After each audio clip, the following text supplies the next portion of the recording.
മീൻകറി ഉണ്ടാക്കുമ്പോൾ ഇതുപോലെ ഒന്ന് ട്രൈ ചെയ്ത് നോക്കുക. അടിപൊളി ടേസ്റ്റാണ്. ചോറിൻ്റെ കൂടെ ഒരു കിഡിലൻ മീൻകറിയാണ്. അതിന് വേണ്ടി നമുക്ക് ആദ്യം ഒരു മൺചട്ടി എടുത്ത് വയ്ക്കാം. അതിലേക്ക് കഴുകി വൃത്തിയാക്കിയ മീൻ ചേർത്ത് കൊടുക്കാം.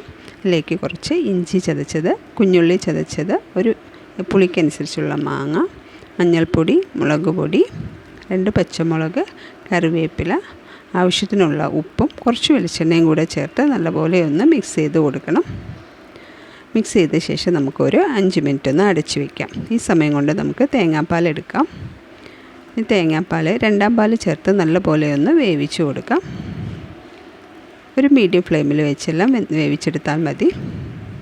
ഇപ്പോൾ നന്നായിട്ടൊന്ന് മീൻ വെന്ത് വന്നിട്ടുണ്ട്. ഇനി നമുക്ക് 1ാം പാൽ ചേർത്ത് കൊടുക്കാം. 1ാം പാൽ ചേർത്ത് തിളപ്പിക്കേണ്ട കാര്യമില്ല. ജസ്റ്റ് ഒന്ന് ചൂട് കയറി വരുമ്പോൾ തന്നെ നമുക്ക് ഫ്ലെയിം ഓഫ് ചെയ്ത് കൊടുക്കാം. അതിന് ശേഷം നമുക്ക് ഒന്ന് താളിച്ച് ചേർക്കണം. വെളിച്ചെണ്ണയിൽ കുറച്ച് ഉലുവ, കുഞ്ഞുള്ളി, കറിവേപ്പില മൂപ്പിച്ച് ചേർക്കാം.